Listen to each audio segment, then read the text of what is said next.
All right, we are back here on KMSU Channel 19. Kyle Patterson with you, and Juan Vadell. You're supposed to say your name there. Oh, well, I don't know. And I'm Juan Vadell. Welcome to another great matchup between Minot State and the Upper Iowa University UIU Peacocks. Yes, and Shayne Court is running camera here for tonight. He's a little under the weather, so you're going to be joining me here for the men's game here tonight. Sounds good, sounds good. And a great game we have planned here. We have the Upper Iowa, who I believe is 9-2. I didn't even know where I put my paper. We'll just steal these. Right there they are. Yes. They are 9-4. Yep, 9-4 overall, and MSU is 4-7 overall. They're 3-4 in the NSIC. They're 1-3 at home, and of course UIU is 9-4 overall. Mm-hmm. They're 5-2. They're 5-2 in the NSIC, and they're 5-1 on the road. So they're a very good road team, very strong team. They're in the upper echelon of that Southern Division in the NSIC. I think we have national anthem right now, so. All right, some good sax playing there, right there by Minot State University. So Juan, let's get this rolling as they're doing the starting lineups. You start with the starting lineups All right, sounds at good. Upper Iowa. First up, we got a 6'3" redshirt junior guard. He's from Naples, Florida, Joey Woods. Number 12, we have a 6'2" guard, 185-pound sophomore from Summer, Iowa, Bo Pagel. We have Jack Hughes. He's a 6 foot, 180 senior guard from Cedar Rapids, Iowa. We have Sam Elgin. He's 6'6" wing. He's a 198-pound senior. He's from Cedar Point, Iowa. Center Point, I'm sorry. And then last but not least, we have Tucker Wetson. He's a 6'8" post. He's 240-pound senior from Saloon, Iowa. And then, of course, we have head coach Brian Dolan, assistant coach Kevin Bradley, and assistant coach Alex Huntsman, and the manager Sholi Akima. Sounds about right. And Brian Dolan, this is his 7th season as head coach for the Upper Iowa University Peacocks. But look on the other side, we have a first-year coach here at Minot State for Minot State, Matt Merkin. He came from Jamestown with a nice winning record. Looking at their starting lineup for the Beavers, we have a 6 foot freshman starting at the guard wearing number 0, Dominique McDonald from North Carolina. Then we have Isaiah Gandy wearing number 2 as a guard at 6 foot, 180-pound junior from West Palm Beach, Florida. Then we have a forward at 6'9", 215-pound senior wearing number 4, Kelvin Frazier from Brooklyn, New York. Then we have Adam Randall, a guard at 6'3", 207 pounds from Steele, North Dakota, wearing number 10. And then wearing number 15 at 6'4", 199 pounds, a sophomore and a forward. That thing just scared me again. It scares me at the start of every game. You'd think I'd be, ready for it, but I tend to not be every time. I'm not ready for that either. Like I was saying, Thomas Court from St. Cloud, Minnesota, wearing number 15. He's a 6'4" sophomore starting at a forward. So we have a good game coming up here tonight as their roster is pretty big. I didn't know who I was going to write on the book because I didn't know what some of that stuff meant. So, and some of them are redshirt freshmen that are starting. So I'm like, I don't know if this roster's right. Yeah. Just letting you know, the Beavers had their best weekend since joining the NCAA Division II and the Northern Sun as Minot State swept a pair of conference games, winning at Minnesota Duluth 62-57 and knocking off number 19th ranked St. Cloud State 68-62. Absolutely huge game for Minot State, especially when they've had kind of a slow start to the season. Yep. I mean, to go up there and knock off somebody ranked, that's a huge boost in confidence. That's, gets the momentum going for the second half of the season. But then Upper Iowa lost to Southwest Minnesota State. They snapped a 3-game winning streak for the Peacocks, and that was just the second loss in 9 games for Upper Iowa. Upper Iowa has wins over Winona State and Minnesota State. We play Winona State tomorrow, and Winona State was ranked in the top 25. I believe they're ranked number 21 the last time I saw coming in tomorrow. Senior Tucker Winsett sits at 964 career points and leads the team with 12.2 points a game. And I believe he averages, what does he average there?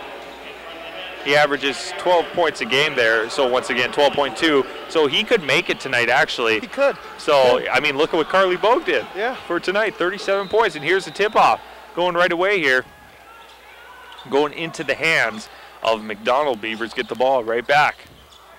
to the start this first half. Tough pair of games Minot State has this weekend. At least they're at home, but it is going to be a very large mountain they're going to have to climb to be able to come off these two days with W's. And with their last win over number 19th ranked, they must feel pretty confident, though. Oh, I'm sure they feel very confident. I'm looking for them to come out fast, hard, strike first possibly, kind of like they're doing right here, but they have to strike while the iron's hot, get it into the hot hand, or first of all, get somebody hot, get into that hand, and follow along with whatever game plan they have prepared for today. I heard Korf is on fire lately, though. Yep, and I'm sure. And there's a 3 Korf right in the hands. I'm sure part of the plan for tonight is to keep the ball out of Korf's hands. His 3-pointers are insane. Yeah, I'm sure he's a very high-power guy, and you have to keep him in check. You can't shut him down, but you have to make sure you know where he is on the court at all times.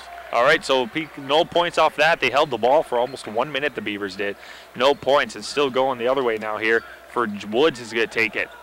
Give it here to Wensen. I think that's how you pronounce it. Wensian. There's 3 points there for somebody. I didn't know who. That was 3 points there for Sam Elgin. He gets the first points of the game. The men, once again, the matchup. They have some 6-7 guys out there on the floor for the Peacocks. Going up for a 3 of his own was Isaiah Gandy. Did not get it rebounded there by Elgin for the Peacocks. Peacocks coming in with a good winning record. They got 1 vote receiving to get in the top 25 teams. They did not get it for the coaches poll, but they were 1 point behind. They did get 1 point, to get voted in. Going up for a shot, and there's a shot with the fall for Joey Woods. That's a strong,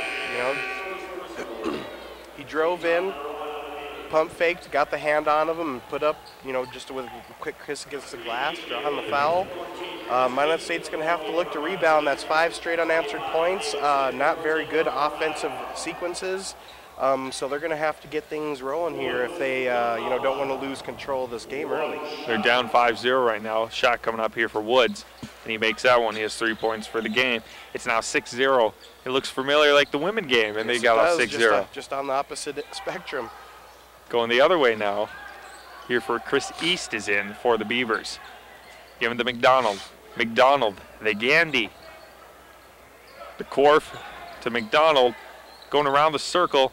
McDonald going to go back outside, driving up the middle, going underneath the Korf. Korf almost lost control of it. Looks like he went out of bounds, though. Yep. And with that, it's going to go the other way. Just a quick little touch. That's all I need while you're out of bounds. Had you get a drink of water there. Peacocks control the ball now. Hands it off here to Smith. Going up for a 3, it looks like, was Pagel. Did not get it, but the Peacocks get right back. Driving up in the middle here is going to be Wentsian. Got to get that pronunciation. That must have been a travel. Is that what happened? I think so. I think it was the last travel last time I saw. Yep, so with that, it's still 6-0, 17:31 left here in the first half. There's a full press there by the Peacocks. Yep, a very aggressive one, too. They've committed lots of bodies forward, and hopefully Minot State can capitalize on breaking that down quickly and effectively and get some easy baskets on the other end. Gandy has just weaved his way through there, but Korf has control of the ball now. Gives it here, it looks like to E.J. Williams is in for the game. Going up for a 3 is McDonald. Got it. A long 3 by McDonald, but they needed that shot to cut into this lead. And that cut into it. Keep them off of 0. He touched the line. Good defense there. As long as you're at 0, that confidence is down. But that first 3-pointer, they broke the ice. Now it's time to get their rhythm. And they got their defense going after that. They made the Peacocks step on the line. Now it's going the other way here for the Beavers. They're down by 3, 6-3. Peacocks in the lead. McDonald gives it back to midcourt, trying to set up the play. Gives it to Williams. Williams tries to set up the play now. The Korf driving up in the middle, going up for a shot. Did not make it. It looks like it was tipped kind of for the shot, but there it's rebounded by their 6'7" guy Wentzian, Tyler Wentzian. Number 44, he's looking to have a big game here. It's at that 1,000-yard mark, or 1,000-point. Almost a 1,000-point mark. That's a career, I think, for season career. That must be a goal here in NCAA. If you score 1,000 points, you gotta feel pretty good. Oh, yeah, well, I mean, I'm sure you have to start multiple seasons to even get close to it. First of all, you know, probably starting since at least sophomore year, and you have to play full seasons. I mean, a lot of players can't even do that. They sit out games because of injuries. So to reach that 1,000-point mark is a pretty big milestone, and it shows, you know, that you've first of all been in the system for a long time. You've been a starter, or at least, you know, in action for a long time, and that you've been relatively healthy throughout all your years. And there's the pass, bad pass there last by the Peacocks. So the Beavers get it right back. There's that press, 3-man press from the Peacocks. Got to get past that timeline. 10 seconds is the limit, and they looks like they get past. Yeah, Gonna give it to they showed Enriquez. press there and bailed out basically as soon as the inbounds came in. Enriquez gives it here to Williams. Williams back outside here to East. East was a factor last year in the games. His season's been pretty decent so far. I think he's averaging close to. Got 4 seconds on the shot clock. We need a shot here. Did not get it. No, they got it. Oh, they did. But they did not make the shot, and it is rebounded by the Peacocks, who are pressing up fast. And 2 points counted. Was it a foul? Did they count a foul too? Yep, that was a blocking foul. That was Bo Pagel. Pagel. They got his first 2 points for the game. That's the first team foul. Looks like first personal foul there on Anthony Enriquez. That's going to be second team foul.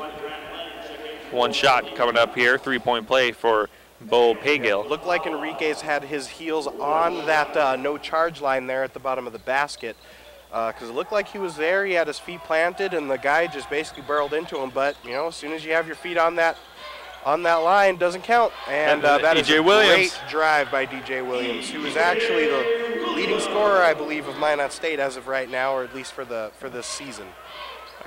You should take a look. Pretty sure I saw that earlier. Yep, E.J. Williams is a scoring leader. We got Chris East as the rebounding leader. He's got 8.2 rebounds average. Assist leader, Dominic McDonald's. He's at 3 assists a game. Calvin Frazier's at 2.1 blocks a game, leading the team. And Chris East is leading steals. But yes, E.J. Williams, he averages 10.4 points a game, which is the team high. I'm going here now, going up for a shot, 2 shots, so it looks like coming up here for the Peacocks. E.J. Williams, first personal, 4th team foul? It's 3rd. I only have 3. I only have 3 Oh, as there's well. 4, 11, 14, 2, and 3. Must be 4 then if the official scorers have it as 4. Yeah. Unless, of course, we take better stats, which could be. Yeah, it could be. Oh, Chris East had one, that's why. Did he make that one? Looks like he made that one. Yes, he did. Okay. We're not really paying attention. Well, we're trying to get stats and looking down a paper. Yeah, I think we're working here. We're trying it.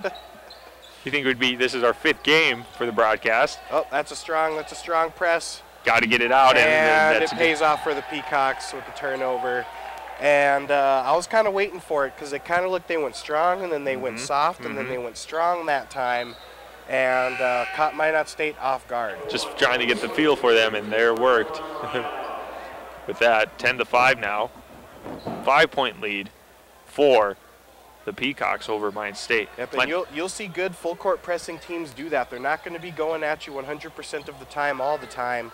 They'll say they'll show it, and then maybe the coach will have them jump into it when they score a 3 or when they score a 2-pointer, or even if at a certain point on the clock, you know, like let's say after 15 minutes they score, get into that really, really aggressive defensive. That's when we're going to try and cause the turnover. But then the rest of the game, they're basically just going to show it.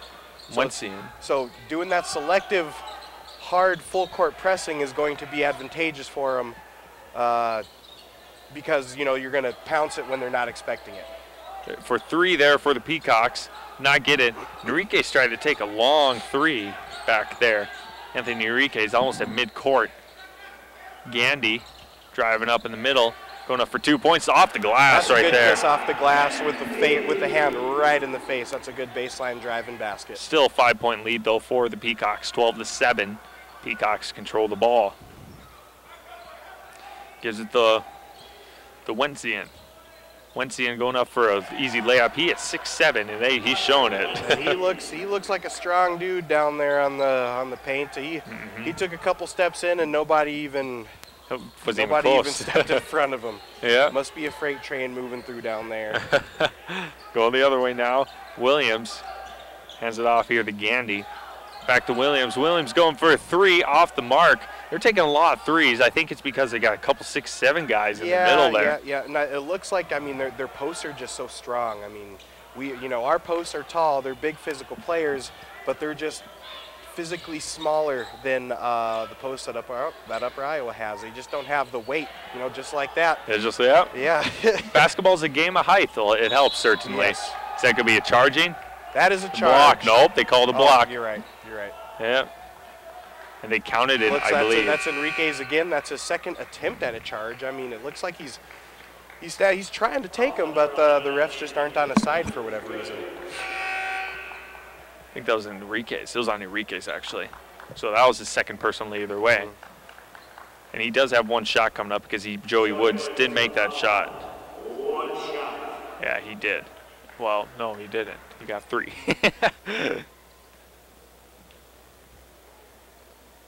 Shot is up, makes it. So he has 4 points for the game so far. I think they counted 4. Yep. 10-point lead now for the Peacocks, 17-7, 13 minutes left here in the first half here at the MSU Dome. Good crowd on that, very good crowd. Very good crowd. It's even gotten bigger since the girls' game, and we have a pretty good showing for the girls. There's that press again. Yep, and they're coming hard with it this time. They got to get past. It's almost 10 seconds. And there's another turnover. It seems like they're just doing one off, one on. Matt Merkin doesn't like something. I think he's going to take a timeout. Yep. So timeout there by Matt Merkin and the Beavers. Yeah. That's two straight offensive turnovers on the full court press. They just have to get that breakdown better. They're not breaking the press well enough. You need to have people cutting and slashing in front of the basketball players. You beat presses on diagonal cuts instead of just people hanging back, getting outlet safe passes, because that just gives time for the defense to swing back and swing the door closed and basically complete that full court press. Yes, and then the full court press is always a big factor, like the height. Yes. The height is playing a factor, but they got the quick guys up front, of course. Yeah. They got the big guys just in back, prevent defense. Exactly. Oh, and another thing that could help break this press is overloading one side. You get 2 or 3 of your best dribblers on one side of the court. There's no way that any full court defense would be able to, stop it. And here we go, going to the Peacocks, get it right back after the turnover from that press. Ooh, a little slide there, but still good. Going the other way now for Lang. Grant Lang in here, top of the key now here. I don't have his number. I actually don't have a number. For who, I'm sorry? What number? Number 24. Number 24 is Jordan Hay. Jordan Hay. I better write that down. That's number 24.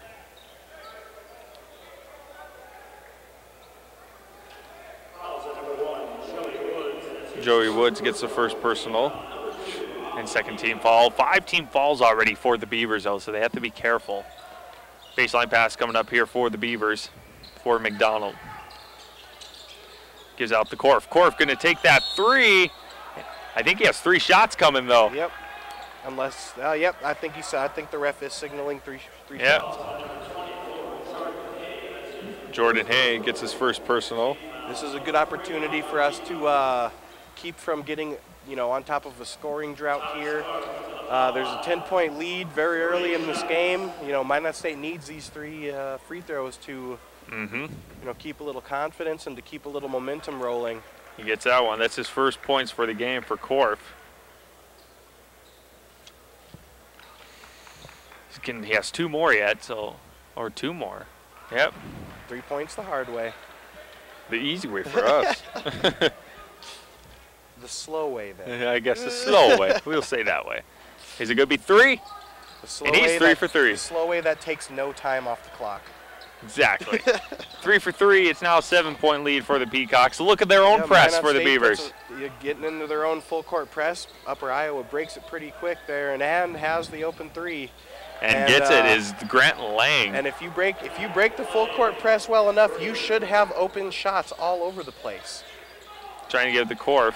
Korf, top the key to McDonald.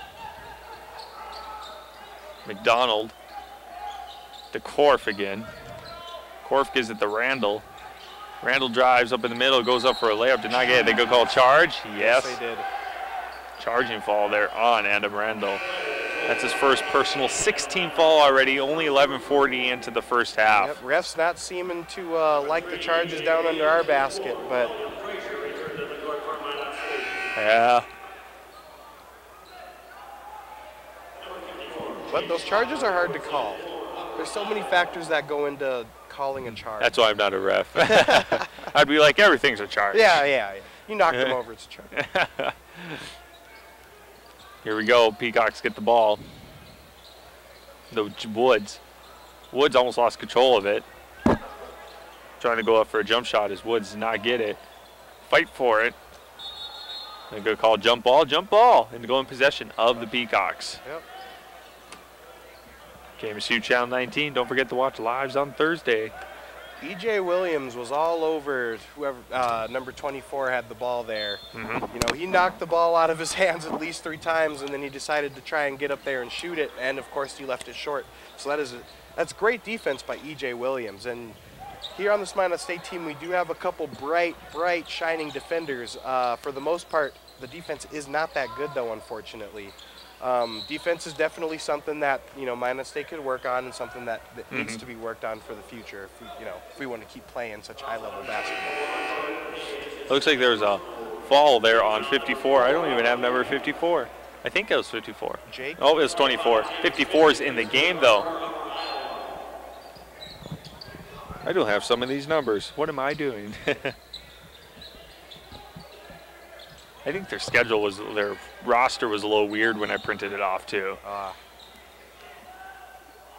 All right. I tell you what, the one thing I can say about this Upper Iowa team, they are playing some defense. And there's E.J. Williams with another very, very long 3. He gets that one. And that's about all they can shoot. I mean, they can't get any penetration. They can't get any passes inside. They can't dribble around the horn without somebody just basically being in their back pocket.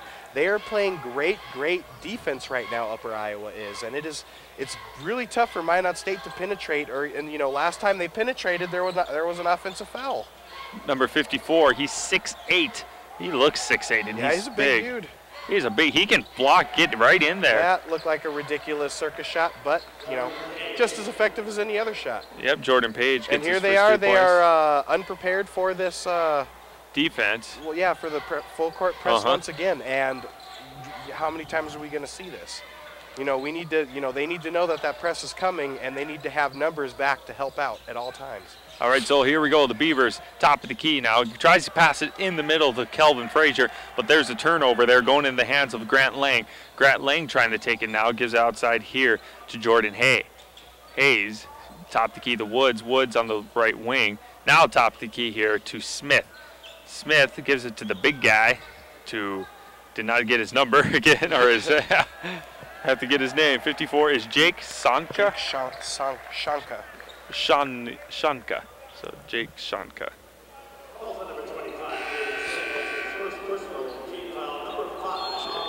That fall was on. Who was it on that last fall? I think it was on Jesse Big Knife, they said? I did not catch it. I think so, if they're going to count it. We're just going to count on that. So with that, 9:32 left to go here in the first half. It is 22-13. The Peacocks in the lead here at the Minot State Dome. They are down by 9 points so far early here, or actually halfway through the first half.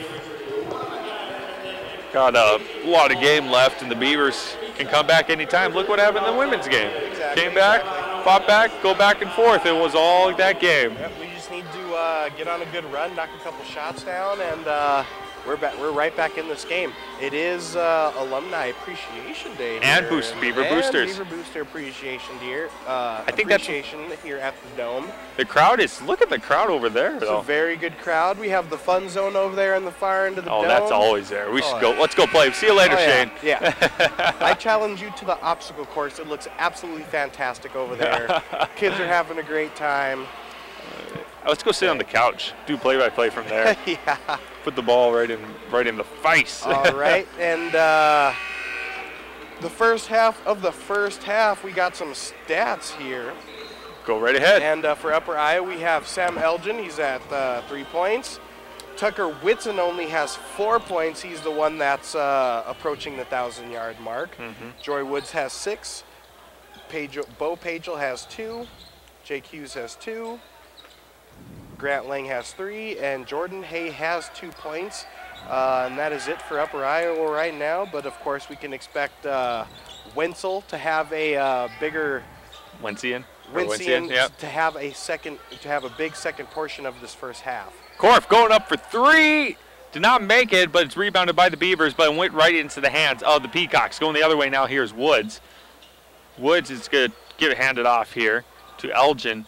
Elgin under pressure by Korf. Double teamed. Are they going to call? What are they going to call? Timeout. Coach needed a timeout. Very good trap defense down there in the corner. They had them, and they did not let up, which, you know. I think the Beavers' defense has been really good, but I think their offense is not getting the shots off. They need to get in the middle. Yes. But the thing is, they're facing 2-6-5, 2-6-7, couple 1-6-8 team in the middle. Big problems in the middle there, especially, you know, their boys are big. You know, big. We have just as tall of guys, but these guys are like twice the weight of our guys.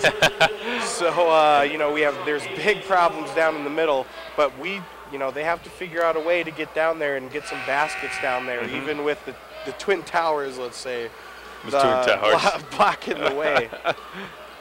That's pretty good, Twin Towers. Did you see The Hobbit, by the way? I saw The Hobbit. Very good. Very good. I think it was better than Lord of the Rings in some way. I could see that.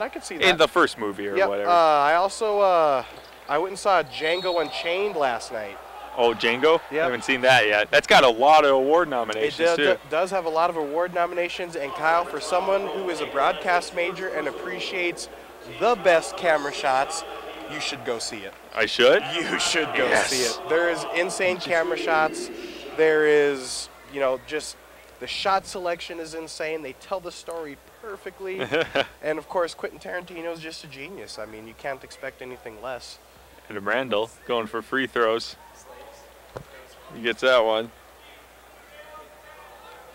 So far, that's his first points for the game for Adam Randall. We're talking movies during basketball. Maybe we should talk those at the half. Yeah. Adam Randall gets another 2 points there. But this one does pertain to us. I mean, we are broadcast majors, and that is the point that I'm trying to emphasize with. Broadcasting's fun. It is. If you're watching from a different school or high schooler, come and join the Minot State Broadcast Department. Yep, you will watch movies in a different perspective forever. Yes, you will. Broadcaster. Did you see Looper? Oh, anyway. I did That's see Looper, a good movie. And we'll talk to that later. We'll drop that one off here. We'll talk about that on our private time, Kyle. 8:20 left here in the first half. People watching are like, what am I tuning into? Yeah, movie ratings. Isn't this a senior project? He's talking about movies? Going out here, the Beavers trying to get back into this game. Gives out to E.J. Williams. Williams to Randall. Randall trying to get the play in motion. Shot clock at 20. 8 minutes left here in the first half. Gives out to the right wing. Ball went way up in the air. I think it was a foul, though? Or it went out of bounds? It was a kick. It was a kick. Maybe a foul. No, they put a follow-up. Seemed like a kick to me because the ball got kicked by the defender. But anyway, Minot State's about on the ball here. It's going the Beavers' way, so with that, it's going to go the other way. Again, the play in motion tap in the head is going to be E.J. Williams. And nobody moves. Nobody moves. Got to get the ball in motion first. Going the other way now is McDonald. Going up for 3 off the mark. He's almost there. Just a little more oomph. But it looks like there's 2 shots coming up down there because of bonus or 1 shot. Seemed like a very weak foul, weaker than the rest of them that I've seen over the past 2 games. Chris East with his second personal. 7th team foul bonus, 1-1 coming up here. That's going to be for, who's going to be shooting? Wencian. Looks like Wencian's going to be shooting. 1-1 coming up. First one is up, makes it. Wencian makes his first. He has 5 points for the game. Jake Hughes is in now for the Peacocks, the Upper Iowa Peacocks. Second shot is up, makes that one, and he has 6 points for the game so far. Yep, and they're in that aggressive full court press here. Look it. I mean, it just takes that one extra person to get down there. Time's running out. We're just late doing it is the only problem here. And they have to get it past that 10 seconds, and that's just sometimes hard. Yeah, and it's taking them 3 seconds to get it, it's taking them 3 seconds to even to get it inbounded. Going up here, wide open, going up for 2 shots. So he has 2 shots coming up here. Is going to be Kelvin Frazier. Kelvin Frazier's been pretty quiet. He's normally up there blocking shots and grabbing boards, but he's been pretty quiet this game. 0 at the beginning points. Of this game. He has a chance to get 2 points here from the charity stripe. By the way, from the charity stripe, you're 3 for 3 from just the first 9 minutes. Shot up, off the mark. Oh, it went in. The friendly roll, and the ball sinks in. That's pretty good. Here we go for the second shot. Frazier goes up, and it went in and out. Did not make that one. Rebounded by the Peacocks. It's 24-16, 7:17 left here in the first half. Peacocks in the lead over the Minot State Beavers. Left wing, underneath here, top the key, the Wencian. Wencian tries to drive in the middle, goes up for a jump shot, gets it. Look at that shot, nice arc. A pretty nice stroke that man has. I'm not surprised that he's close to 1,000 career. Going the other way now is Minot State down by 10. Trying to get back into this game. 10 points is manageable. Gives it to Korf. Korf to Frazier. Frazier trying to go up of his own. Spinned right out. Fight for it. He's going back up with the foul. He gets another 2 shots coming up. Look at Wencian. He's like, how did I fall twice on that guy? Yeah, Wencian looks frustrated. Frazier, he got the good, strong rebounds, and even on that last sequence was there to put the ball in. The ball just didn't want to fall. And the Wencian, if he gets more falls, that's their best player out there right now. And Frazier needs to make those shots, though. He's 1 of 3 right now. Let's see if he can get at the 50% mark. We have Shanka back in. And Wencian, I think, went out? Nope, he's still in. No. Nope, looks like they set Wencian down. Yep, Wencian is out for a while. Frazier needs to make those. He is only 1 of 4 now, so not so good, 25%. That's an easy 4 points right there to make it. Look at that, closer game. Could have been 20-26. Going out now here. Gives it at the top of the key, back outside, goes underneath here for the next big guy in line, Shanka. Shanka, there's a steal there by Korf. Korf gets it back out. There's no press now because they got a quick breakaway. Going out to McDonald. McDonald to Korf. Korf going to take a 3 off the mark, but they're right in the hands to Frazier. Now reset the clock, time clock. Going up underneath, gives out to Korf. Trying to get it back to the top of the key here to Williams. Randall, left wing. Open core flash and didn't get it to him. Going up for a shot. Looks like 2 shots coming up. What are they going to call? Ball was on. It looks like a push on. Oh, it was a block, actually. Yep, and the bonus. It was on who? 15. Jake Hughes. That's a second personal. So that's, I think it's 1 and 1. Oh, 2 shots, so he's going up for a shot. E.J. Williams has 5 points for the game. Try to make it 6, got it. Yep, and we're looking for him to have a better game tonight as well. He's a little slow starting, but I think he's going to warm up here in the second half of this game and maybe hopefully put on a show. Coming in for substitution, we have Yale and Korf, and Enrique's back in. Actually, Matt Yale, the other Yale. There's 2 Yales. Dan Yale and Matt Yale are brothers from Berthold, North Dakota. Yep, and not that far. They were a heck of basketball. Oh, yeah. Pretty darn good high school basketball players. Went to state, I believe, twice under those 2 brothers. Oh, actually, they went to state once with both of them and then once with Danielle. Yep. So twice with Danielle. That was a heck of a state, too. And, oh, by the way, the states are in Minot, both of them. Oh. Yeah. I love state in Minot. It's such Me a good too. venue. I mean, you know, it's such a good atmosphere. They have enough seating for everybody, unlike a lot of venues. It makes it look like looks crowded It and does. full. It I does. love that. Going up for a shot here. Oh, this play went in and out. That could have been great for them. And the sound. The sound absolutely, it reverberates. It makes it absolutely deafeningly loud in here when the crowd's big enough. I remember playing, let's see, we did, when I was in high school, we did regionals here, absolutely great atmosphere.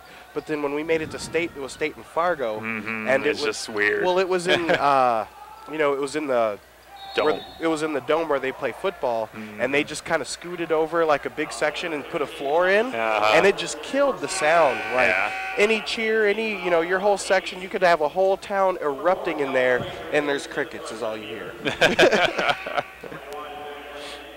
I think that's why they bring it back to Minot a lot, because the dome is big enough to fit everyone. Because it gets so loud. And Bismarck and Minot, I think, are the best two places for state. Plus, it's centrally located. You know, I mean, you get places like Williston, you get places, you know, anywhere in the west. They have to travel 5, 6, 7 hours to get, you know, to get to Fargo or Grand Forks. But they made the state. That's true. But that's just too much. It's Free too throw. much to ask a team, especially when some teams don't have to go anywhere and they're at home. Free throw there by Sam Elgin. We're getting off topic a lot. We are getting off topic a lot. It's going up for a second shot. He makes that one. Yes, it's 5 points for the game. Now, there's that press again that we've been talking about for the Beavers. Flash. We need somebody flashing to the down, basically, of diagonal, and then somebody coming the other way. You break it in diagonal passes. I mean, they did it right there. They did a good job of breaking it there, but... And then E.J. Williams gets another 2 points. He has 5, 6, 7, 8, 9. They broke it and had an easy basket at the other end. You know, if you can break it quick and efficiently, you will have a very good shot at your end of the basket. Pass was a little powerful there for Sam Elgin. Looks like we have Adam Randall back in. Matt Yale wasn't in too long for that series. And I'd expect him to be in a little longer. The first couple broadcasts we did, you had a pretty good game. Yes, he did, and now they're trying to see what they can break the press again. Under pressure, and he got through. Look at that, over 3 people bobbed and weaved. Going up for threes, Enriquez, too powerful. Got to follow your shot, though, as Enriquez went out of bounds. Ball went off a couple knees. Yeah, and it worked. It worked out. Went in favor of Minot State. I mean, they just need to follow their shots. I mean, every player should be trained to follow their shots, even after a big 3. I mean, especially, that was Enrique's first 3-pointer, I think, of the night. I mean, you have to expect to leave it short. 4:18 left here in the first half, 28-20. It's only an 8-point deficit now, so they've been just maintaining the defense, too. All you have to do is stay close. And, yes, their defense has picked up quite a bit here in the second half of this first half. Wincian is not in, though. You got to remember that, though. Randall going up for 2, got it. But he hasn't made that big of a impact yet. I mean, I think Wincian's at 6 points. Wincian has 2, 4, 5, 6, 7, 8, 8. 8 points. So I guess pretty close. 3 points going up for the Peacocks. Did not get it. Are they going to count?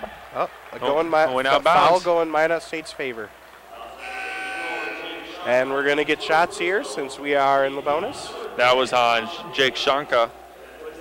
That's his first personal. And now we are in double bonus. Yeah, you just said that, I believe. So 2 shots coming up here. Double bonus, 2 shots. 10 falls. We were ahead in the fall count. It was like 5-2 here early in the half. Now it's just flip-flopped. It kind of upsets me. I mean, you've seen games go on where it's like 2 fouls to 10, and you're just like, what is going on here? But, this is a nice, evenly matched game. The refs are doing a very good job calling a very even game. Of course, you know, there's the ticky-tack stuff that, you know, we don't see very well from up here. But we have to trust the refs. They do a very good job. And E.J. Williams is 4 for 4 from the free throw line. And look at that. It's now a 4-point game. Exactly. So they're chipping away. Their defense has been playing really well. And let's see what the Peacocks do now, as they haven't scored for quite a while now, like a reasonable, good score. And we've had we've had plenty of free throws. We could be tied up or even ahead by now if we would, you know, just even be making 50% of the free throws we've shot. It looks like there's a fall there on, was it on Isaiah Gandy? That's going to be his second personal, 9th team foul, so it's 1-1 here for Joey Woods for the Peacocks. Shot is up. Missed that one. Rebounds up in the air, though. Picked up there by the Beavers. Look at that. That was a good tip by 54, and it was pretty close to falling. Just couldn't get it down. Taking the shot is going to be McDonald. Look at that. That is what Minot State needed. He has 2 3-pointers now, 6 points on the game. It's now a 1-point game. The Beavers down by 1. Peacocks with 3:15 left to go here in the first half. 10 fouls for the Peacocks, 9 for the Beavers. Trying to give it to the big guy, the Shanka. That is an absolutely huge shot by Dominic McDonald. Very. Great pass, and they broke the press. They had the open look down on the block. Is it going to be jump ball? They're going to call timeout, I think. Are they going to call timeout or jump ball? Jump ball was first. And Frazier on the end of that one. He was the one sticking a hand in there and knocking that ball loose. Possession for the Beavers. So the Beavers get a chance to take the lead for the first time right here in this game. They've fought hard. They've kept this game close, and even though their offense hadn't been showing up in the first half, they're slowly building momentum now, and the defense has been just absolutely phenomenal here in the past 5 minutes. So 2:45 left to go here in the first half. It's 28-27. And there's a tripping fall there, yes. So with that, I think it was on Shanka. Yep, and we've been getting that penetration like I was talking about earlier. Earlier we were just passing around the shell and couldn't get into the lane. Now we're getting to the lane, drawing fouls, putting people in trouble, and chipping away at the lead as well as holding them to no points. 2 shots right here.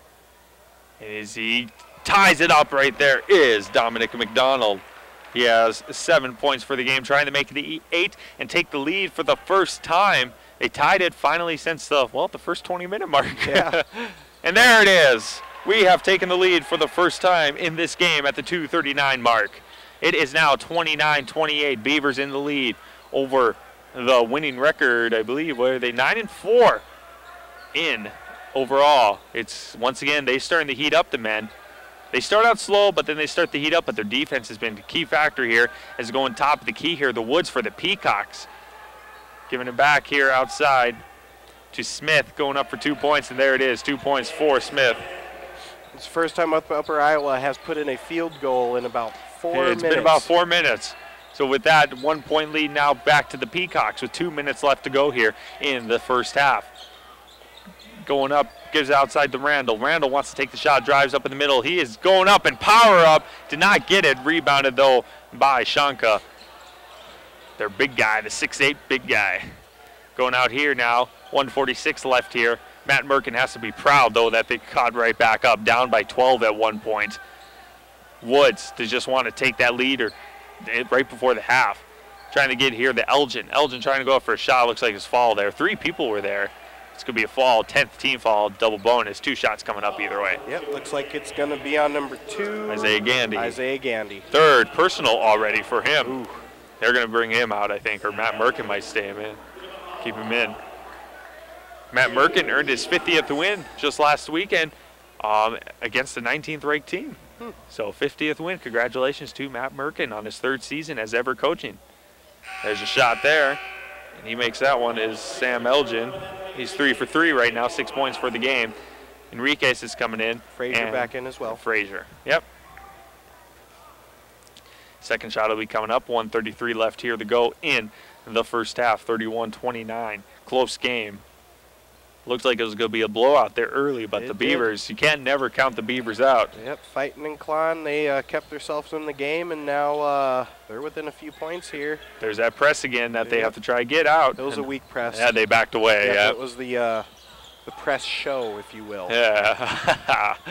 Under pressure, has to stop, dribbled past it, give it outside the Randall. Randall tries to get back to midcourt, top of the key. He's going to take a long 2 for Randall off the glass. Randall, he has 2, 4, 5, 6 points for the game.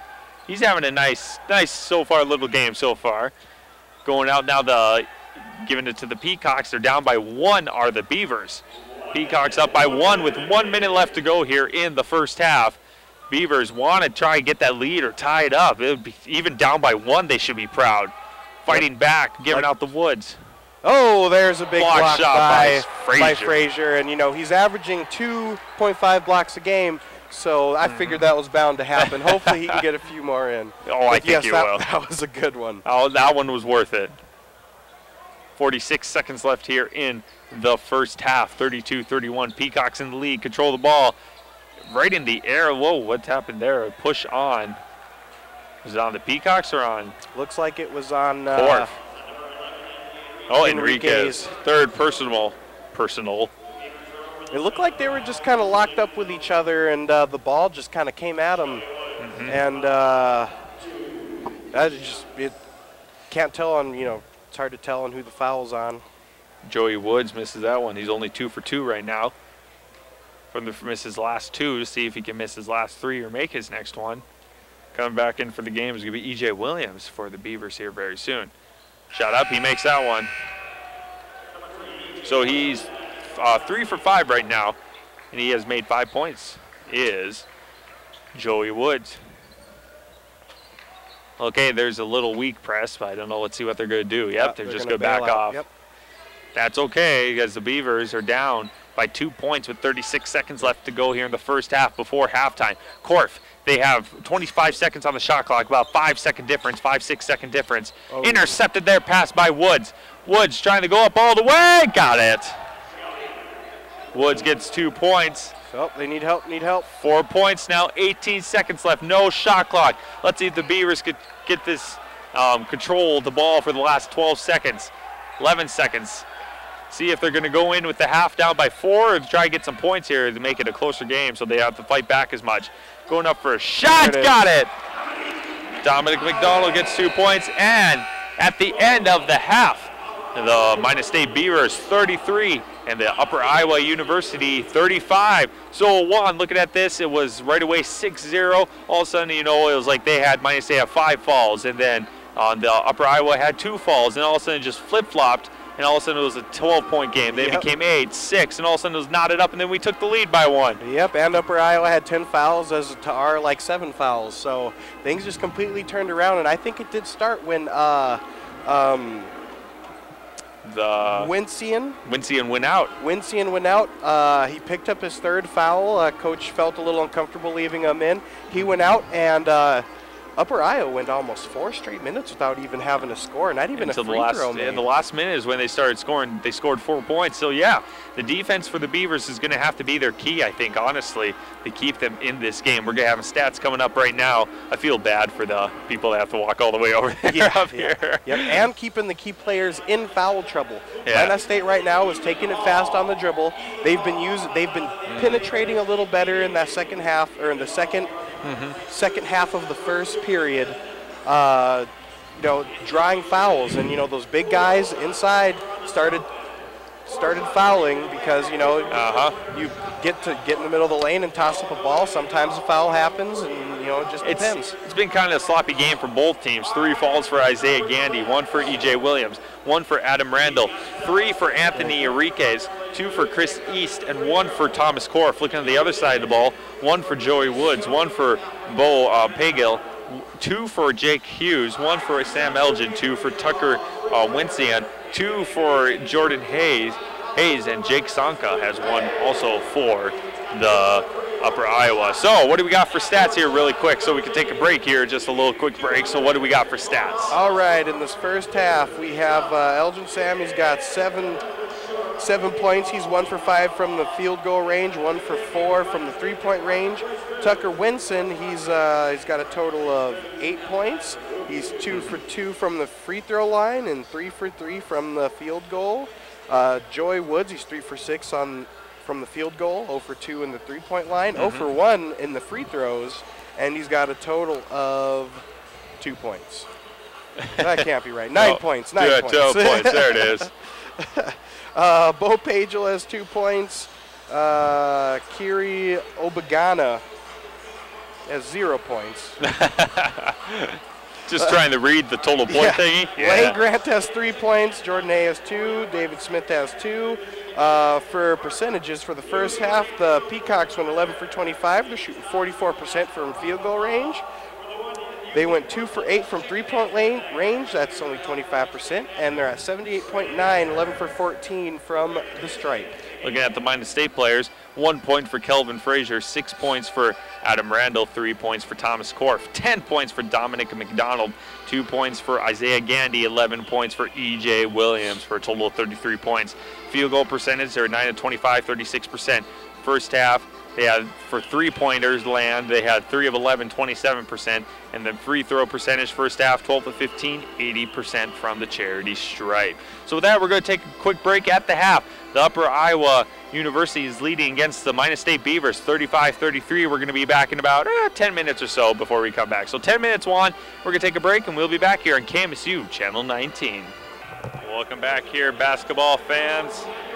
Kyle Patterson, Juan Vadell, Shayne Court running camera here for tonight as we get ready to roll here at the second half.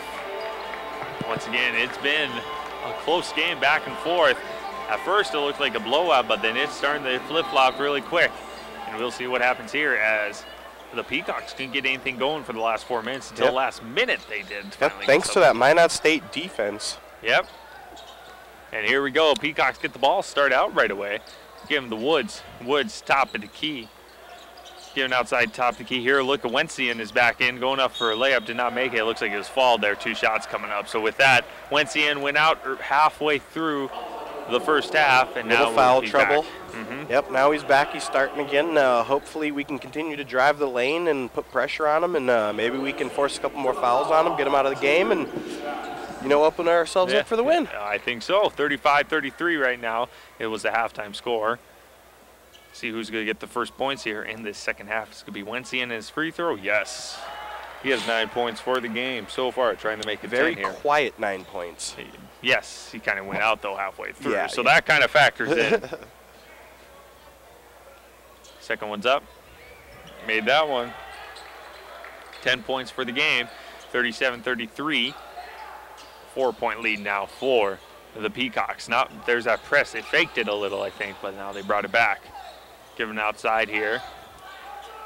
It's top of the key. Here's McDonald. Yeah, what I think they're doing is a man-to-man press. Keeping, all 3 people that are there to help inbound. And once they inbound it, they try to work a trap in. But if they inbound it and everybody else kind of clears out, then they will clear out with them. Well, almost lost control of the ball there, but Woods stepped on the line, so the Beavers got a break there. Big break. Very big break. So we got a baseline pass coming up here for the Beavers, down by 4 with 19-14 left to go here in the second half. McDonald trying to find. Time's running out. Finally gets it out, but it's picked up there. And it's going to be a fall there, it looks like, on one of the Peacocks. I think it was on number 1. Yep, it's on Joey Woods. That's his going to be second personal, first team foul. So with that, Beavers getting some breaks here. They just need to get some points now. Yeah. Korf giving that top of the key here to McDonald. McDonald driving up in the middle. He's going to take the shot. It's right in the hands to the Peacocks. Stripped right as he went up by number 15. Who's number 15? That is Jake Hughes. Yeah, excuse me, going out the other way now is Hughes. Hughes, top of the key, the Pagel. Pagel gives a Wensian. Wensian gets the handoff going up. Did not get it rebounded, though, by the Beavers. Going the other way now. Beavers trying to get some points on the board in this second half. So far, it's been about almost 2 minutes without scoring a point. Going up for a layup and did not get that one. Fight for it and picked up by the Peacocks. They're getting shots. Good spin move there by E.J. Williams. He almost finished it off. Oh, nobody picks up the open man in the basket. Yep, so Jake Hughes gets another 2 points. He has 4 points for the game so far. It is now a 9. 6-point lead now for the Peacocks. Beavers, Korf. Here to McDonald. McDonald driving up in the middle. Outside the Randall to Korf. Korf back to McDonald. Wants to take that 3, but gives it outside to Williams. Going up for a layup. Williams, little hook shot, did not get it. It looks like it was almost there again. Yeah, just can't get them to fall. I mean, we're getting there, we're getting good shots, we're putting the ball up, but a lot of the, we're just not getting the roll. Up in the air, Korf picks up the rebound though. I think Korf's going to slow it down. He does a spin move. He's going to try to go all the way with a bounce pass. Nope, gives out the Randall. Korf gets back up though. Going outside here for E.J. Williams. Frazier to Korf. Korf has now got a man right on him, just in case of that three. Going outside here to McDonald. McDonald. Randall. Try and drive up in the middle here. It was going to be Williams. Didn't, because the Randall shot clock at 6.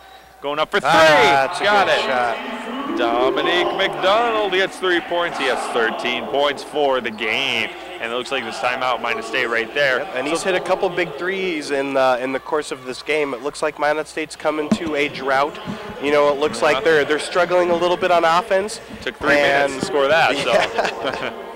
And so 39-36 now. It's a 3-point deficit for the Beavers. Yep, and I mean they're doing the same thing. They're just sticking close. You know, they're chewing a lot of time up, not giving that many points away, and just taking points when they can, and they're just staying close. Yep. And by the way, we're broadcasting the game on Tuesday night. It's gonna be the rival game, Mary game. So new rivals, declared rivals this year. Renewed rivals, practically. Renewed rivals. Yeah. Beavers women won against 1 point, I believe, down in Mary. Big game. And the men were close, but I think they can pull it off. I think both teams can do it again. They can, especially since we're on this upswing. We're kind of getting into the groove of our season. Again, midway through. Yep. And here we go, Peacocks. We just have to take care of the ball and try to steal it. It looks like. Going to the Peacocks now. Going up for Woods. Did not get it. Makes his own rebound though. Looks like a fall there on Korf. I think they're going to call it. I think it was on Korf. Yep, Korf gets his second personal. It's his second team foul, I think, yeah. Everybody on the MSU bench and the crowd was pretty upset about that call. Very, and looking at that, Peacocks get the ball right back. Gives out to Woods. Woods out here to Elgin. Elgin. Oh, going Minot State's way. What, was there a push, I think? Yep, yeah. It looked like a push. That was on Jake Hughes. That's his third personal. Second team foul. My legs are getting stiff. Yeah, that's what happens when you have to stand through 2 games, Kyle. I know. They should have super tall chairs here. Yeah, I was thinking maybe grabbing a couple of those bar stools. I have a couple at home that would work perfectly for this. Because, I mean, we have to be able to see still. I know, right? Got a little ledge here. We got this big old ledge that we have to stand over. Sit down, you can hardly see. Now going the other way for the Beavers. There's that penetration that we need. Except for we just can't get our hands on the ball. We can't buy a basket, and we cannot get an offensive rebound. Everybody's right there. We have swarms of them, swarms of people in every position. We just can't get the break. 3 points there for Jake Hughes. He gets a good 5, 6, 7 points for him. I think the Beavers need to warm up again.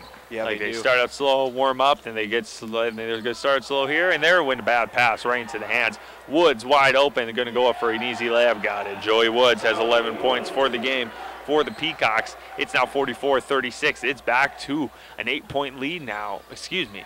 Yes, an 8-point lead now for the Peacocks. And we just seem to be throwing the ball away, and they're not no rhyme down. or reason to any of these passes. They're just turning around, throwing the ball up, and putting it right into the Peacocks' hands. Jake Hughes just scored 5 points right there. He's scored 7 points in this half, the lead scorer in this second half. Looks like it's going to be a full timeout for the Beavers. Yep, and just like that, we're down by 10. That's with a point pending. Yeah. It's just poor ball management skills. That's 4 straight turnovers down below the basket, and we just can't get the ball up, and we can't even buy a basket. 46-36, 15:42 left to go here in the second half, here at the Minot State Dome. Once again, the Beavers, though, are only 1-3 at home, but look at the Road Warriors right there for Upper Iowa. 5-1 on the road for Upper Iowa, and they're showing it too. They're trying to improve the 6-2 on the NSIC, or 10-4, get that 10th win. Beavers trying to get to that 5-7 mark and try to get even it up at 500 in NSIC, and I think that's pretty good to even get 500. Oh, it's definitely good, especially it's our first year in.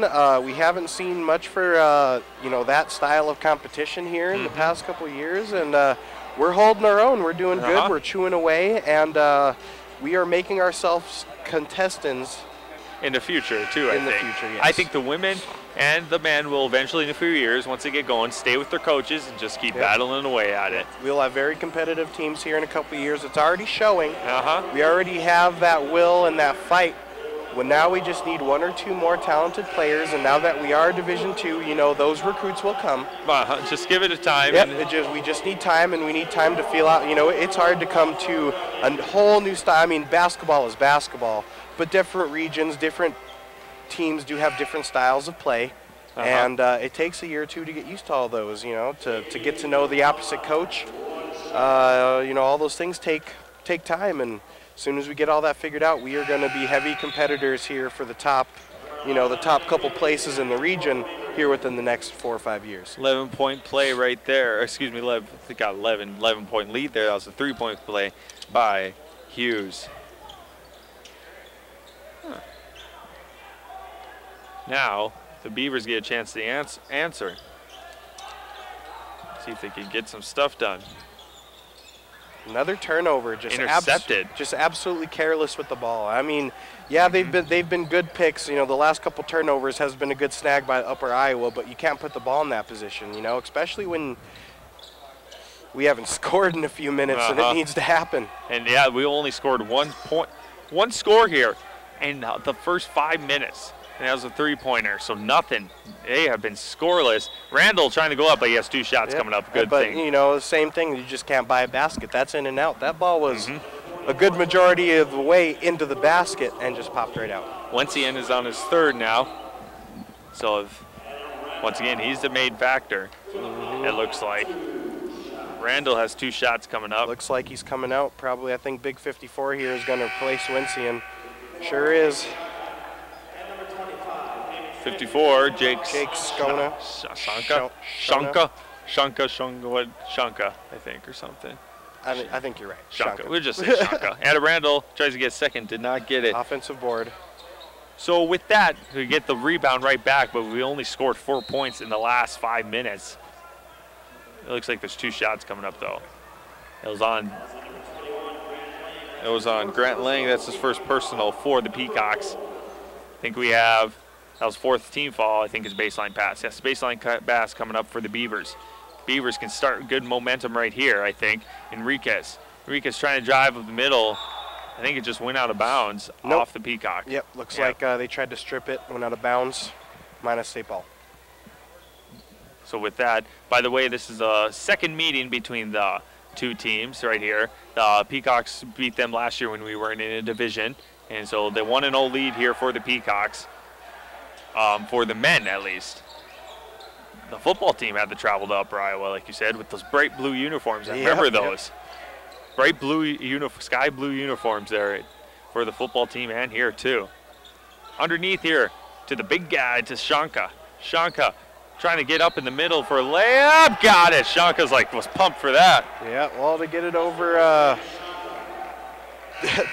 Frazier there, and to get it over Frazier itself. And with that, with the foul is going to be on Kelvin Frazier's 2nd personal and 4th team foul. Each team has 4 fouls apiece. 14:32 left here in the 2nd 49-37, trying to make it 50-37 and gets it. So right that, it is 50-37 now, 13-point lead for the Peacocks over the Maya State Beavers. Beavers need to get something going here. They have only scored 4 points in the first 6 minutes of this second half. And they're not having troubles like they were at the beginning of the game penetrating. They're doing a very good job of that. It's just the shots at the end of this penetration. They're either trying to make an errant pass while they're underneath the basket, or the basket is just not going in. Grant Lang Yep, another 3 for Grant Lang and the Peacocks, and they seem to be pulling away and taking control of this game with 14 minutes left. Something happened in the second half. Don't know what happened exactly. Maybe they just regrouped at halftime, came up with a better game plan than Minot State did, and they're executing better. Put in Wetsy in and keep him in. Yeah. Well, they're not playing with him right now, and there's some points. There's a rebound by his replacement by Shanka. Yep, still can't buy a basket. That one was point blank and nice and easy and just crawled right out of the hoop. Once again, the Peacocks. Top of the key.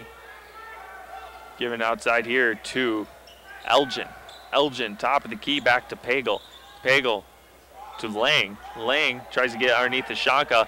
Mid-court, gives it back to mid-court. Shot clock at 7. Has to give a shot off. Now they're moving up around the clock. Right up, wide up underneath the point with the fall there. Grant Lang, so he didn't get the points, but it was wide open once again. You can tell that was a design play with the time clock running low. Just keep going and speed it up. Yep. They all snapped to the basket, and, you know, the set play must have worked there at the end. I mean, they had an absolutely open shot. And if Upper Iowa would have kept possession of the ball and not bobbled it at the bottom of the basket, they would have had an easy dunk. But instead, they got the foul, and they're at the stripe, probably going to get the 2 points anyway. I did not see who the last foul was on for the Beavers. I believe it was on Isaiah Gandy. Okay. Going up for a shot, second shot, misses that one.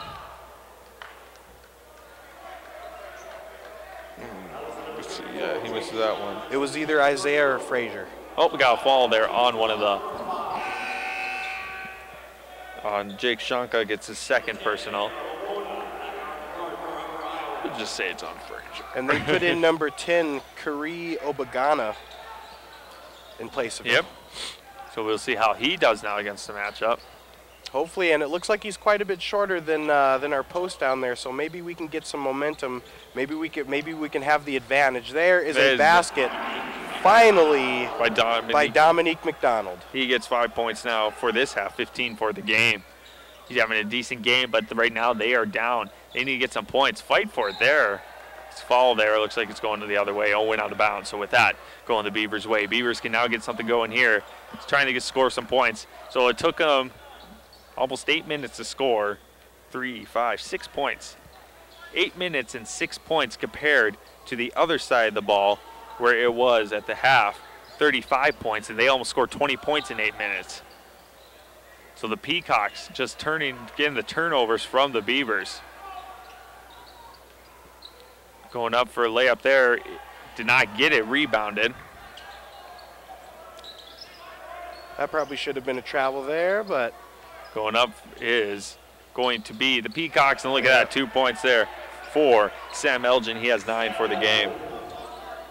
So with that, they have scored 21 points in 8 minutes. We've scored 6 points in 8 minutes. That's tough to win a game when you got stats like that. 21-6 run right now for the Peacocks in the first 8 minutes, and we're not even halfway through this second half. That's the thing.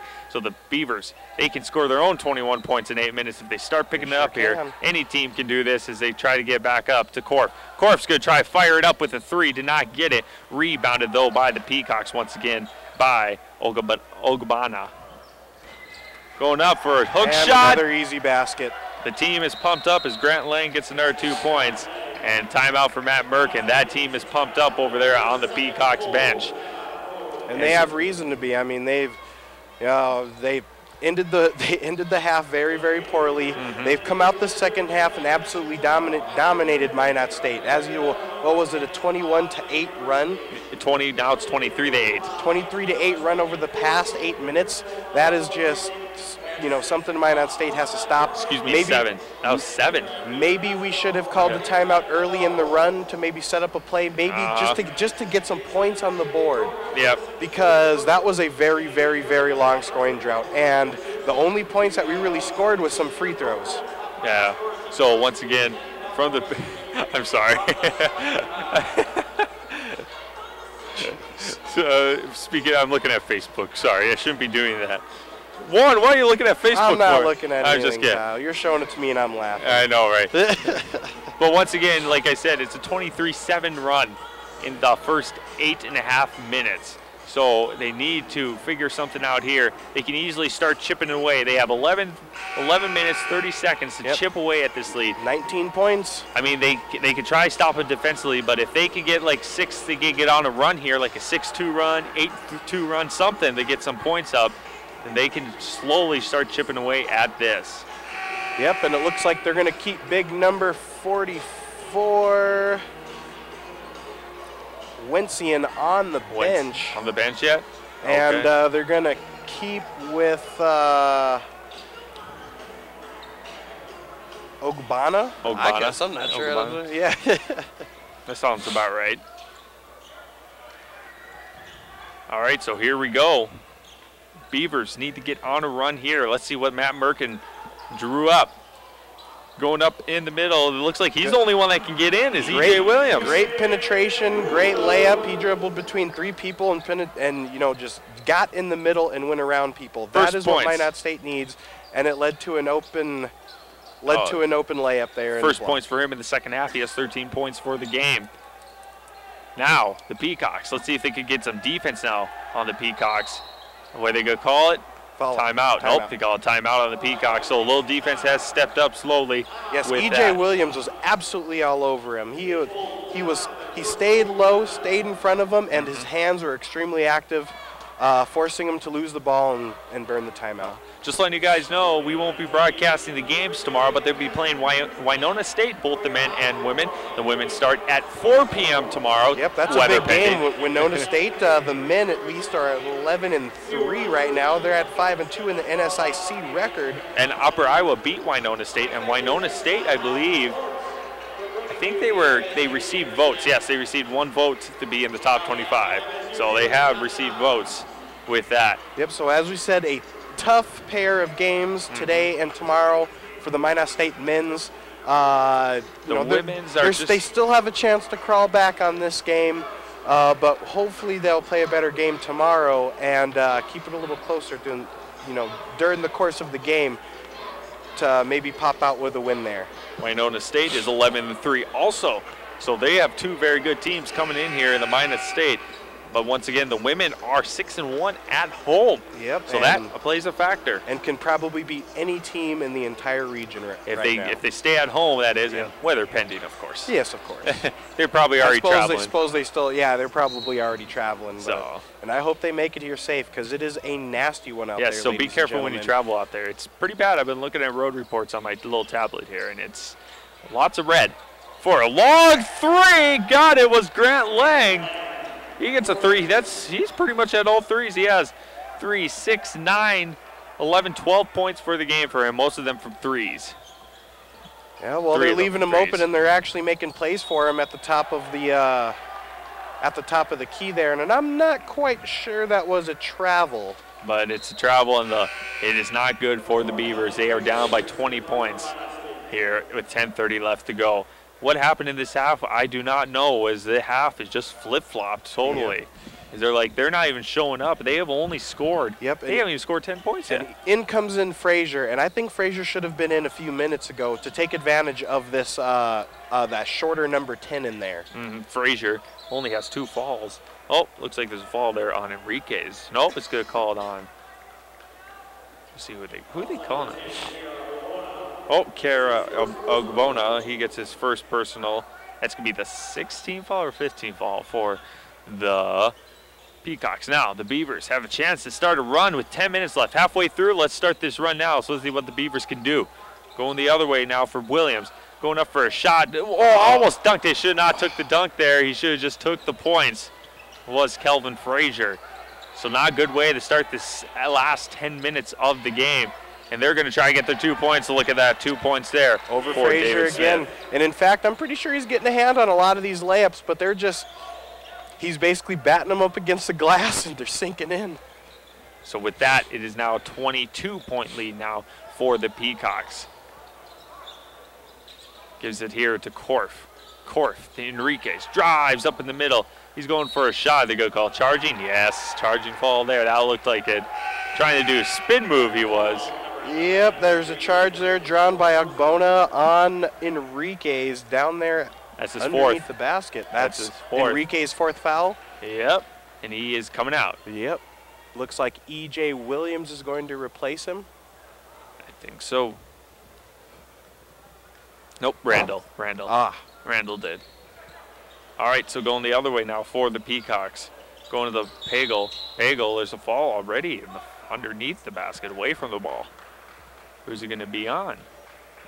It's probably going to be on the Beavers. Yep, third personal. That's number 7 there. So it's bonus, I believe. So 1 and 1 coming up here for the Peacocks.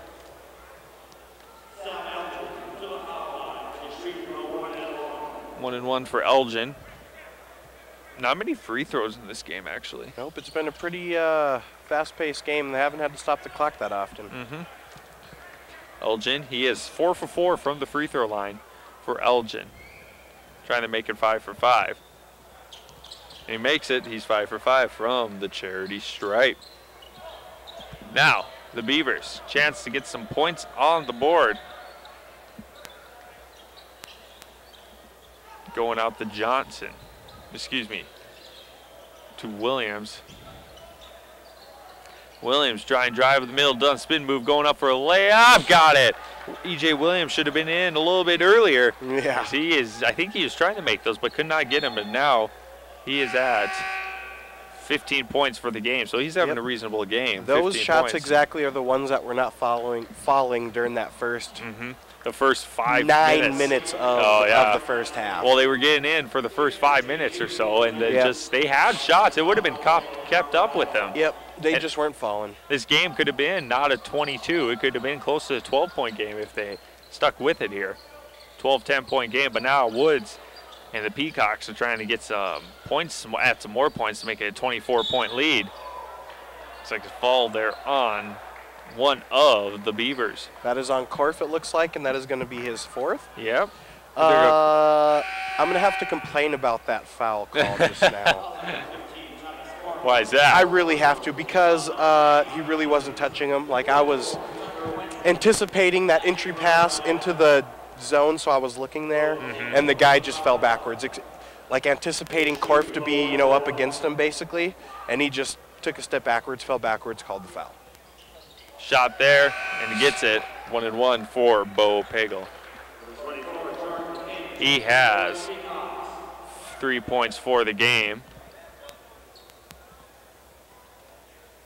Now, see what happens here. See if we can make it 5 points for him. He does. Free throw percentage is off the hook now for the Peacocks. And they started the game off, well, I'm sorry, they started the game off pretty strong. They were very strong free throw shooting. It was us. It was, I think, Frazier that missed like 3 or 4 free throws in a row, and we haven't even got to the line yet. Yeah, right? It's been a while since we've even been to the line. We've only been to the line 2 times this second half, or once this second half, actually. Giving here to McDonald. McDonald getting the play in motion with 8:11 left here. 7 seconds left on the play clock. Going up for 3 for Randall. Got it. Adam Randall will get 3. He has 10 points for the game for Adam Randall. It is now 67-46. It's still a 22-point lead, 21-point lead now. Bringing it outside here, the Woods. Woods back outside to Hughes. Hughes, top the key to Woods. Under pressure, shot clock at 10. 10, now there's that fast move going underneath. They saw that one, stiffed it out, going up for Wentzian for a 3. Did not get it, rebounded by the Beavers. Good job by the Beavers there. 7:28 left here in the first half.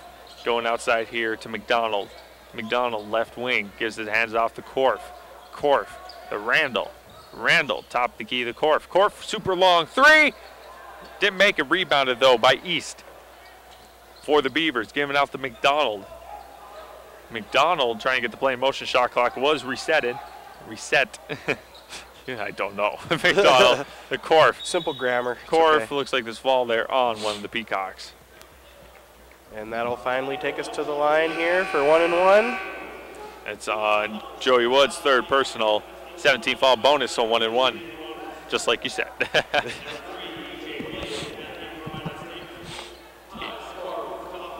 Korf is at the foul line for 1 and 1. I can see just the basket when I sit down. Korf makes it. That's all you need when they're making it. Huh? I know, right? He has 4 points for the game. Korf only has 4 points for the game. And that's unfortunate because he's a big three-point and shooting part of this game. And I don't even think he's made a three-pointer. There are 2 points there by one of the Beavers. Didn't see who made that though. That was on number. Korf made 2 points. Look at that. There he goes. Now he has 6 points for the game. 6 points for Korf. But zero threes made, if I'm correct. He shot quite a few though. Yeah, and that's what I'm expecting. I'm expecting him to shoot him, and I'm expecting him to shoot him all game, but I'm expecting him to make a couple of them. Yeah, I know. It would help us out now. Yeah, it definitely would, but can't, it's asking a lot for the past. 6:49 left to go here in the second half. 67-48. It's a 19-point lead for the Peacocks, and they control the ball. All the way to the other side here now, the Peacocks. Top the key for three is Elgin, and got it. Sam Elgin gets 3 points. He's heated up in this second half. He has 7, 8, 9, 10, 11, 14 points for him in the second timeout. Looks like we have a timeout on our own one. I need to take a breather. And a sit-downer. And a sit-downer. Yeah. But, I mean, Minot State just they broke down on defense that first half, and, I mean, they haven't – it's not like the Peacocks went on a scoring run. It's not – they've been scoring about every other possession. It's about average. Yep. That, you can't expect Minot State to stop them more than that, but we just could not get the offense going. Oh, we were getting in the basket, underneath the basket, but like you said, it just was not going in. Yep, plenty of chances to make baskets, just poor decision making and bad execution is all we can really, blame this deficit. I mean, we would be close, I think, if even if just a couple less poor decisions, we would be fine, I think. And here we go, going the other way now for the Beavers, trying to get it. It's 70-48 right now. For three, did not get it, was Williams. Rebounded, though, by the Beavers, so they get another chance with 6 minutes left to go here in the second half. From the Williams. Williams, top of the key to East. Looks like Yale's in. Danielle is. And Danielle can shoot the ball. And he tried to show it there. Oh, that would have been great. With that, he did not make that one. And so there's a foul there, though. Looks like on one of the Peacocks. Oh, Wensians has his fourth personal. Now this is when the Beavers should start going. 6 minutes of scoring 20 points. Hopefully.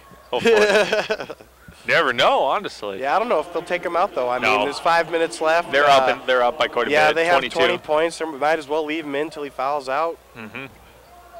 Got some shots coming up here. A couple of them. There's a 1-and-1 here for Kelvin Frazier. He has 1 point for the game alone. He's 1 of 4 from the free throw line.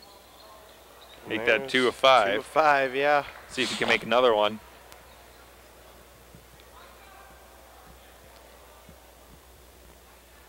See if the second shot's going to go up here. Shots up, and no, did not make that one. So he's 2 of 6 from the charity stripe. Not so good for him tonight. No. Woods. I don't think he's a very high percentage free throw shooter anyway. But yeah, particularly not so good tonight. Lencian hands it off here to Hughes. Good pass there, and Wensian gets another 2 points. Wensian has been held in check, though. He has 12 points for the game, and still 5:30 left to go, and that's pretty good to held him to 12 points. Indeed. Indubitably. Williams gives out here the East. East here, the Williams. Back top of the key to Yale. Yale to Randall. Randall back to Frazier. Frazier to Yale, back to E.J. Williams. 12 seconds on the shot clock. Williams is having a decent game, though, for being up against the tall people. And Woods is trying to go all the way. Is he going to dunk it, though? I don't think so. And with the layup, Joey Woods gets another 2 points. He has 13 points for the game. Tell you what, E.J. Williams is a super strong dribbler. Like, I've seen him do stuff with the ball today that that a lot of people can't do. He just knows exactly where it is at all time, and there it is. Exactly where to put it. I mean, besides throwing that turnover just now, he's been very, very efficient with the ball. Woods with a good second effort there. He's having a good game right now, so 4:34 left. It looks like Minot State kind of has the wind taken out of their sails. Everybody's just kind of I think they're going to start subbing here. Kneeling around the court and not getting back on defense. And, yeah, it looks like they're going to probably start sending subs in. At least the Peacocks will. Score 76-49 right now. So it's a pretty interesting game right now as the Peacocks controlling this game handily. 4:34 left. We lost control of this game in the first second of the second half, unfortunately. Ooh, I wonder what the roads are going to be like on the drive home. I hope everybody out there is safe. Obviously, if you're watching this broadcast from home, you are safe. So, so be careful if you go anywhere else. But the roads are very slick. They are very nasty. The weather is just absolutely terrible. Yes, I'm dreading going back outside. But, I know. We got one win out of here, and by the girls, you know, who are improving their record. Still got weekend though. Another weekend. They still have another weekend. They still have plenty of chances, and that division seems pretty knotted up and pretty squared up, basically. So, you know, later on down the season here, even if we are just over 500, we still have a chance to go far in the season. Here, I'm loading the road report just for you. I luckily only have to go about 2 blocks to get home. I have to go all to South Minot. Oh, yeah. Yay! I have a pick 'em up. Here we go, going the other way now for the Beavers. You don't have to pull people out on your way home? We'll see. Might have to pull me out. No, just kidding. Now, Corf gives it out to Enriquez. Still off the mark. Enriquez has tried many of those. I've seen him make plenty of shots. This is a lot of shots he's missed in a row here, which is kind of unusual. 76-49, 4 minutes left to go. Looks like Wensian's out for the rest of the game. Just taking a breather. And there's a fall, looks like. It's been pretty foul heavy here in the past couple minutes. Quite a people with 4 already too, for both sides. So with that, we have 2 shots coming up here. It looks like for Shanka. Now we have a number 34 in. Don't have his name. Number 34. Connor Shable. Shable. Didn't make that one. Was Shanka. Oh, there's a dunk. We needed that.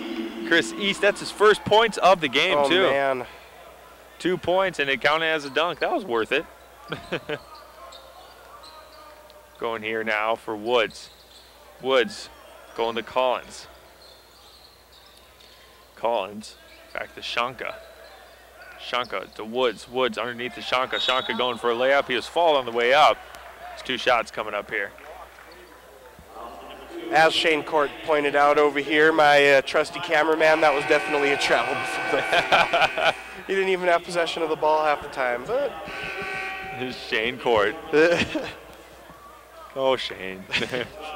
He'll be back hopefully Tuesday for some play-by-play for the men's game. Hopefully if he's feeling a little better. And I hope so. I was feeling a little under the weather today too, Kyle, and I guess I still have a little sniffle in my throat.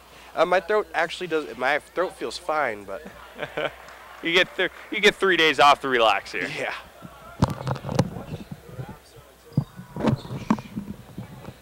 All right. 3:25 left to go here. Shot up for that one. Shane's sitting here updating me on hockey games. What is that? Oh yeah, there's hockey going now.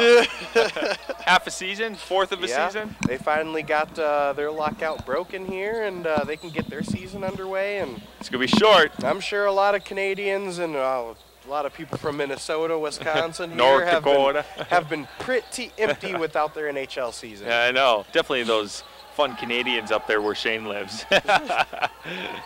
There's a steal there. Oh, Woods again has just been having a breakout here. Woods has been scoring 2, 4, 6, 8 points in the last like 4 minutes. He's had 17 points for him. Yeah, well, Woods has got a chance for a 3-point play. Yep, Minot State just keeps turning the ball over, and Woods, you know, is probably the fastest guy on the team, and he's, you know, he's guarding the point guard. He's the first person down. So I think this has got to be 6 to 8 fast break points for him alone in the past 2 minutes. Now, 2:56 left to go here in the second half. Going up for 3 is Yale. Danielle did not get it. Rebound it. Do you think sometimes when they sit on the bench they lose some of their edge like they did in high school, do you think? I think so. Sometimes coming off of the bench will charge a player because they don't feel like they should be on the bench. They feel they should have to get off and make a point. But, you know, do you think they get rusty, though? He hasn't played enough points. Yeah, they hasn't played enough minutes, him or his brother, to even make any significant improvement. You know what I mean? Like, this is maybe his 4th minute on the floor. Yeah, so. Maybe 5th minute. And you cannot, you know, you can't have players, you know, they're not going to do well. They're not going to bode well if you're only playing in 5 minutes, especially when you're on the second half and they're such a good player. But then, of course, you don't know why a coach has them sitting for so long. It's just the coaches, whoever shows what they got in practice. Yep. 34 makes his first points.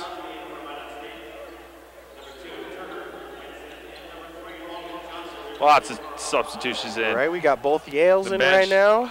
Jesse Crosby's in. Also, he hasn't played at all for a while. Misses that one. Going up is Jesse Crosby. He's coming in. He's going to be like, I'm off the bench. Yep. Let's give me some threes. Give me some boards. Nom, nom, nom. Yeah, nom, nom, nom. Oh, wow. I think we're getting tired. Getting out here. It's getting pretty. Late's getting pretty. The night is getting pretty late. I couldn't even say that right. I know. The late is getting pretty night. Jeez. Yale to Yale was there. Again, the screen from Yale is going to be McDonald. Yale for 3. And Yale for 3. And does he get it? Yeah. And he will make those. So I don't understand why we haven't had him in shooting 3-pointers for the past 2.5 to 3 minutes to maybe start chewing some of this lead up. 1:40 left here. 82 to 54 is the score right now. Peacocks control the ball and the lead. Little man-to-man there. Going up underneath here. Look at that. Wide open was the lane. And he gets. Looks like they gave him a travel instead of the All force. right. So with that. Oh, they did count it though. It says 84. Well, down by 30. I guess. Double bonus though if they make a fall here, the Beavers. Beavers trying to get some points so they can come out here, get ready for the next game tomorrow. Like, yeah, we can do this tomorrow. Tomorrow we got a tough opponent coming in, probably tougher than this one. Probably. So they got. In fact, I'd have to say definitely. I mean, the Peacocks did beat Winona State earlier this year, but. Danielle again.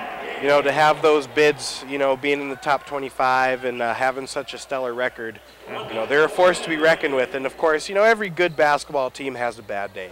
Danielle comes in off the bench with 5 points right away. 1 minute, 42 seconds left here now. Peacocks driving up underneath here. There's a block by Dan. Did not get it. Was a big block by Danielle there. Oh, yeah. Now, going up for 3. Off the mark. No shot clock now. Shot clock is done. So with that, last 25 seconds of the game. Bounce pass underneath. 20 seconds now. Yep, and all the Peacocks have to do here is kill the clock. Hold the ball. I think they're good. Just hang hold the out, ball. and I think Minot State's going to let them take the victory. And just let them chill. That's the game with 10 seconds left. And with that, at the end of, I guess, once regulation hits, the Peacocks will defeat the Beavers 84 to 56. So that was a 28-point win for the Peacocks there. So Juan, Beavers coming in, they have a huge games for both teams tomorrow. The Beavers fall to 4-8 overall. NSIC 3-5 now, and at home they're 1-4. Looking at the University of Upper Iowa, they move to 10-4, and then they go to 6-2 in the NSIC and 6-1 on the road. Yep. Oh well, Upper Iowa's just good. I mean, they flat out they came, they played, they hit their shots. They had that lull there right before halftime, but after halftime they came out firing. They hit three-pointers, which they didn't really do in the first half, and they just basically. They basically turned it on, and Minot State couldn't keep up. I mean, the Minot State D was there. I mean, they ended up with 84 points. Yes. But for the closing 4 or 5 minutes, the D was there. We just could not get offense going. We could not get shots to fall. We couldn't make our free throws, and balls were just popping out of the net for us. Yes, and once again, the first 8 minutes, they only scored 6 points compared to 22 for the Peacocks. So that's a huge 22-8 run, 22-7 I think it was run in the first 8 minutes, and that plays a key factor there. That definitely does. I mean, that just gives them giant advantage, a giant leap of an advantage right away. I mean, they've taken, they were up at half by 2 points. They get that 20-point cushion or that 15-point cushion because of the deficit, and then they just basically get to build off that. And they played fundamental. They played comfortably. They moved the ball around, and they hit shots. And Minot State didn't. I think so. So tomorrow, big game tomorrow, Winona State. You can come out at 4 p.m. It starts for the women and 6 p.m. for the men. I think we're just going to wrap it up here. I think we got to get home because of that weather. So the weather is kind of iffy right now. Home sounds like a great time to me, Kyle. Yeah, so we're going to, I think, wrap it up here really quick. Points, we won't, I really don't have any points, I don't think, really. No, we've not brought the sheet. I don't think they will, Stu. I think it's okay. That's okay. So thank you for listening to our broadcast tonight. Kyle Patterson, Juan Vadell, Shayne Court running camera. I hope everybody gets over your guys' feel better for Tuesday. Big game, and here comes the stats right now. Yep. We'll run these over really, really quick here. Just do the total points here. We had 14 points for Sam Elgin, 12 points for Tucker Wensian, 18 points for Joey Woods, 4 points for Bo Pagel, 10 points for Jake Hughes, 12 points for Grant Lang, and then 2 points for Jordan Hay, and 4 points apiece for David Smith, Connor Schabel, and Jake Shanka.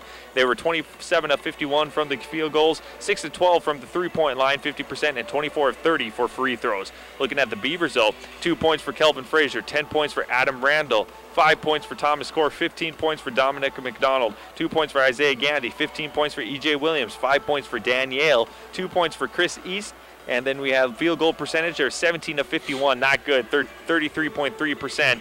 They were 6 of 23 from three-point land, so they shot 23 times for the three points and didn't get any. And then free throws, not so bad, 16 to 21, 76%, so that's pretty decent. Yep, I mean, we'll have to look at the three-point. I mean, because was that number 15? Court? Or the other 15? Another 15. Oh, Hughes, Jake Hughes. Yeah, no, I'm sorry. Wensian? I don't know who we're talking about. Corfed 50. We're expecting more threes to be made by at least a couple more players on the field. We just couldn't get it going behind the arc. And then, of course, that field goal percentage is absolutely abysmal. Corf was 0-5 from 0 for 5 from three-point land. And 0 of 6 from field goals, so not so good. 0 of 11 not so for good. him. So with that, we're going to wrap it up. Thank you for listening to us, and hope you guys are staying warm and stay safe when you drive home. We're going to get home and get out here, get this equipment done. Thank you for listening to us, Kyle Patterson, Juan Vadell, Shayne Court running camera. We'll be back Tuesday night for the rival game, University of Mary, starting up at 6 p.m. on Tuesday night and with both games. So thank you for joining us. Juan, anything else to say? I don't. Everybody stay safe, and you stay classy, Minot. What up, Minot? Stay classy. See you guys later.